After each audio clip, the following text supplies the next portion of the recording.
እናቷ ግን ኤዲ ዛሬ ምንም አዲስ ነገር የለም? ያቺ ያጎትሽ ልጅ ትናንትና ተቀጥራ ኬክ ጋበዘችን እኮ። እናቴ እየሞከርኩ ነው። አባቷ ግን ሞክሮ ብቻ አይበቃም ልጄ፣ የቤት ውስጥ ወጪው እኮ ከበደ። አንቺን አስተምረን ዛሬም ድረስ እጅሽን ወደ እኛ ስትዘረጊ ማየት ለእኛም ለእድሜያችንም ሸክም ነው።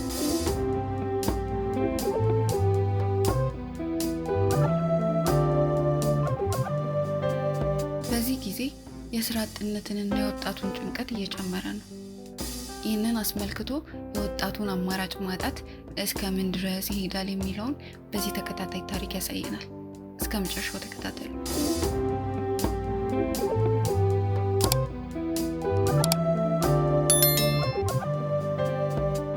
ኤደን በመስታወት ፊት ቆማለች። የመልኳ መረን የለቀቀ ውበት፣ ያ ረዥም ቁመቷ፣ እንደ ቀርከሃ ደግሞ የተስተካከለ ተክለ ሰውነቷ እና በዝምታ የታጀበው የፊት ግርማ ለሚያት ሰው የታደለች ያስመስላታል። ነገር ግን ያ ውበት ስር የሚነድ እሳት አለ። ያ እሳት ስራ አጥነት የፈጠረው ተስፋ መቁረጥ፣ የእድሜ መግፋት የሚያመጣው ስውር ፍርሃትና የቤተሰብ ጫና የወለደው የቁም መቃብር።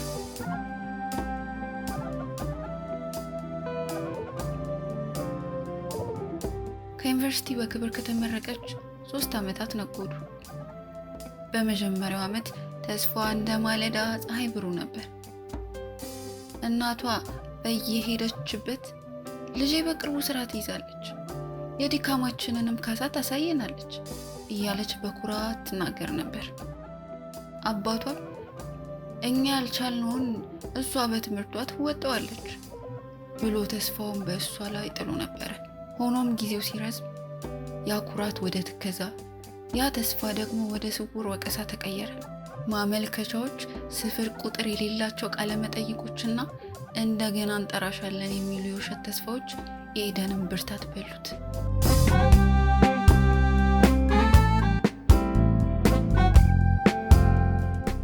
አንድ ምሽት የቤቱ ድባብ እንደተለመደው በዝምታ ተውጧል።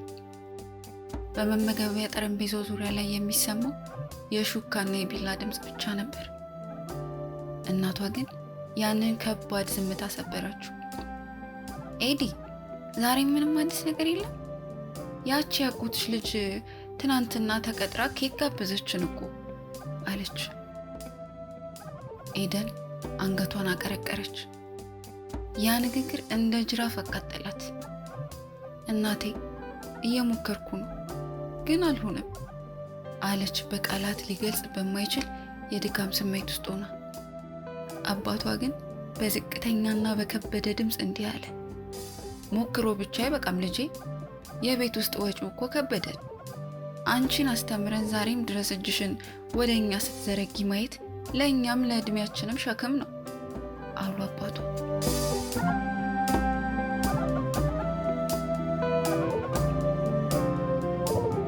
ያ ቃል ግን ኤደንን እንደ መርፌ ልቧን ወጋው። በዚያች ምሽት ኤደን አልተኛችም። ችግሩ እኔ ነኝ ወይስ እድል ስትል ራሷን ጠየቀች። በማግስቱ ጓደኛዋ ማህሌት ጋር ተገናኘች። ማህሌት አንድ አማራጭ አቀረበችላት። ኤዲ በሙያሽ ካልሆነ ለምን በደላላ በኩል ሌላ ስራ አትፈልጊም ስትል ሀሳብ አቀረበችላት። ደላላ? ይህ ቃል ለኤደን የመጨረሻው ውድቀት መሰላት። ነገር ግን ለቤተሰቦቿ ሸክም ከመሆን ማንኛውንም ስራ ሰርታ ራሷን መቻል እንዳለባት ወሰነች። በማግስቱ ጠዋት ኤደን ልቧ እየመታ ወደ አንድ ትንሽ የደላላ ቢሮ አመራች።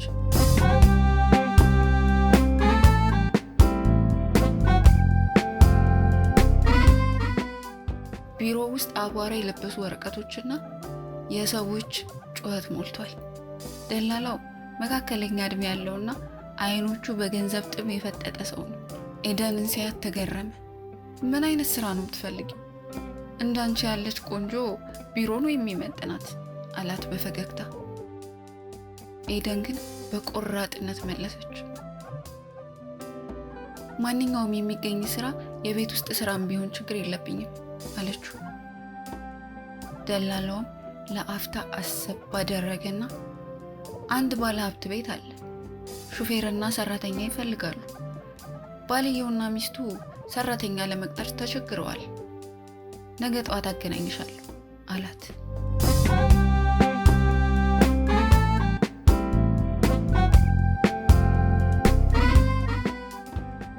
በቀጣዩ ቀን ኤደንን ወደ አንድ ግዙፍ ቪላ ወሰዳት። ቤቱ ከውጭ ሲታይ የሰላም አምባ ይመስላል።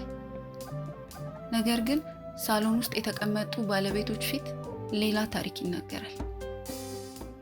ባልየው አቶ ኃይሌ ኤደንን ሲያት በድንገተኛ አድናቆት ተዋጠ። እሷ ናት ሲል ጠየቀ። ደላላውም አዎ ተምራለች፣ ጨዋም ናት ብሎ መለሰ። ነገር ግን የሚስቱ የወይዘሮ ማህደር ፊት ወዲያውኑ በቅናትና በጥሬ ጥላቻ ተሸፈነ። ኤደንን ከእግር ጥፍሯ እስከ ራስ ጠጉሯ በትዝብት ካየች በኋላ ኃይሌ ይህች ልጅ ለቤት ስራ የምትሆን አትመስልም፣ ከኛ ጋር የምትመጣጠንም አይደለችም አለች በቁጣ። አቶ ኃይሌ ግን በትኩረት እያያት ማህደር እኛ ስራ የሚሰራ ሰው ነው እንጂ ቁመናው ምን ይገደናል፣ ትሞክረው አለ። ማህደርም ወደ ኤደን ዞር ብላ በቀዝቃዛ ድምፅ ህጉን አረዳቻት። በዚህ ቤት ህግ አለ። ስራሽን ብቻ ትሰሪያለሽ። ከባሌ ጋር ምንም አይነት ንግግር አይኖርም።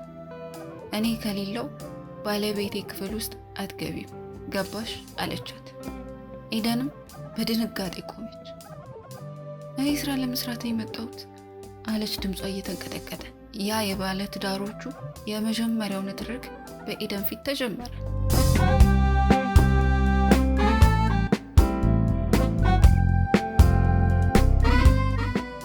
ኤደንም ስራዋን በጀመረች በመጀመሪያው ቀን ኤደን በቤት ውስጥ ያለውን የከረረ ውጥረት አስተዋለች። ኃይሌ ወደ ኩሽና ገብቶ አትጨነቂ፣ ቤቱን እስክትለምጂ እረዳሻለሁ ሲላት ማህደር በድንገት ከበሩ ላይ ተከሰተች። ማህደር ምን እያደረጋችሁ ነው አለች። ድምጿ እንደ ነጎድጓድ ያስፈራ ነበር። ኃይሌም ምንም ላግዛት ብዬ ሲል መለሰ። ማህደር ግን በጥርጣሬ አይን ኤደንን አየቻት። በዚያች ምሽት ኤደን በጠባቧ ክፍሏ ውስጥ ሆና ከሳሎን የሚወጣውን ጩኸት ሰማች። ማህደር ለምን እንደዛ ታያታለህ? አቶ ኃይሌም አንቺ በጥርጣሬ ታመሻል የሚሉ ቃላት ግድግዳውን አልፎ ይሰማሉ። ኤደን ተከዘች። ይህ ቤት ውብ ቢሆንም በውስጡ ያለው ሰላም ግን ከቤተሰቦቿ ድህነት የከፋ እንደሆነ ተሰማት። ቢሆንም ግን ወደ ኋላ መመለስ አይቻልም። የጭንቀቱ ጥላ አሁንም አብሯት መኖር ጀምሯል። በክፍል 2 ማህደር በኤደን ላይ የምትፈጽመው አስከፊ ነገር ምን ይሆን? ሰብስክራይብ በማድረግ ይጠብቁ።